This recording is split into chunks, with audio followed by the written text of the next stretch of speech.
Hey guys, it's Monique. Hey, it's Pete here. Pete. I have decided to capture all of the stuff that we talk about while we're out in the car, because sometimes we end up talking about the coolest things and it may be helpful for you. So one of the things that we've been talking about recently is, you probably heard there's been an iOS something rollout, something to do with advertising and how you're tracked through social media and through Google.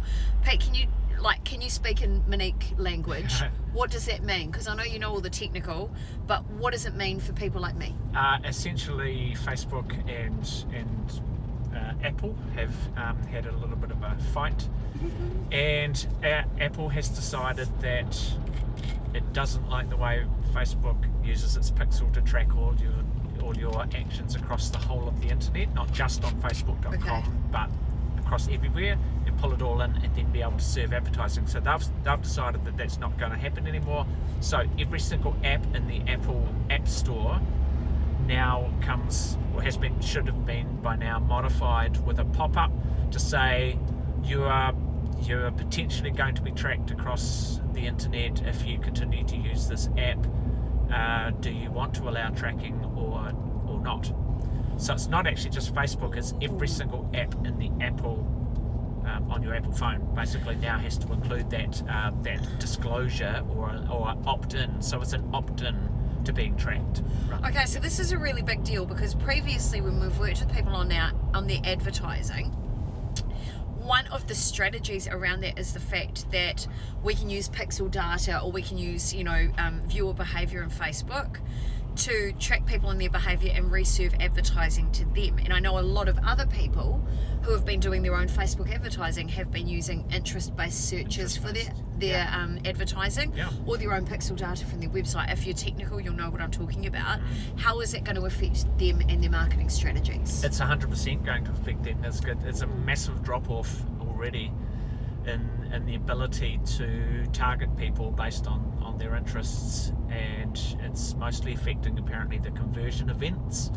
Okay, so just go click-throughs to websites and stuff. All sorts of, when you're setting up a conversion campaign in Facebook, that's where it's affecting. I'm not going to go into what it's affecting because there. that's quite tough, isn't it? Yes, and a lot of people have built businesses around doing this type of advertising as well. I mean, we're content creators, and you're a digital culturalist, so it doesn't affect us so much because you've come up with some other strategies to kind of get around that, Pete. Well, I sat there and thought about it, and I came up with, it's not even my concept, but I just kind of put it into my own words. Somebody's probably said it anyway, but the most remembered, or the most seen brand, the most seen brand is the most remembered when it comes time to make a purchase or make a buying decision. And what I mean by that is that the reason I'm looking at a truck in front of me now, it's got the advertising on it. What do you call it? The brand name across it. Sign writing, right? So there's a reason that we all do that. We've got it on the side of our car, so and it's not just for tax purposes. Well, but it is, but it's not. But it's not. So billboards. So essentially, billboard on the side of the road. Enough billboards. If you can put 200 billboards along the side of the road and have your brand on every single one of them, then everyone's going to see your brand, and they might be sick of you by the end of it. But what we have is actually a digital billboard that people carry around in their pocket, which is now their cell phone. Oh, your cell phone. It's the same thing like, when I go into the dairy, what do you see on the fridge?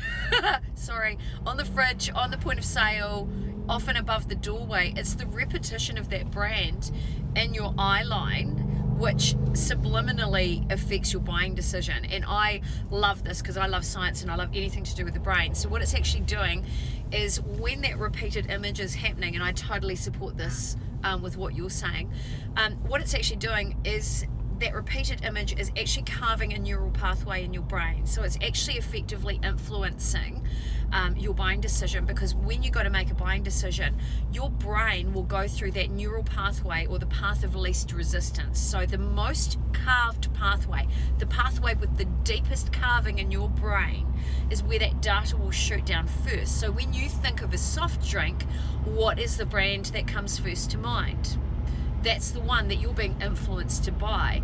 And repeated image of a brand, repeated video content like what we do, repeated faces like this, that's all over YouTube, that builds trust. Trust comes from repetition. So even though you may not have engaged with the brand most seen is the brand most remembered, and that's actually the brand on a psychological level that's most trusted. And we buy either based on price or based on trust.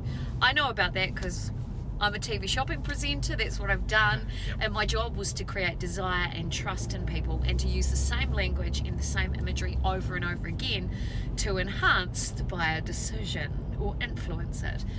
So let's move back to the billboard in your pocket. Billboard in your pocket, yeah. Absolutely. How can you do that from your perspective? Well, from our perspective, we're basically concentrating on video to do that, because what you can do is you either use one video and get it out there as much as possible, or you use multiple videos all around the similar types of subject. And literally it's the same thing, you've got to get it out there as much as possible because people will watch videos. We are all watching videos. There's no secret that videos are taking over.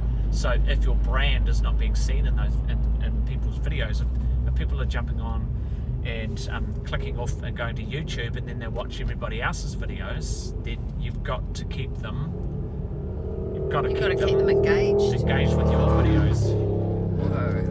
What's going on here? I totally agree. So our focus now for the advertising is actually build the video views, because you can still serve advertising to people who've watched your videos. There you have it. There's the gold. Video content is a way to attract and engage people, give value, build trust, be seen, be remembered, be trusted, and market the heck out of those video views. Yep. AP. Totally. There you go. That's how easy it is. If you don't know where to start, reach out. Happy to help. Cool. All right, guys. See you soon. See you. Bye. Bye.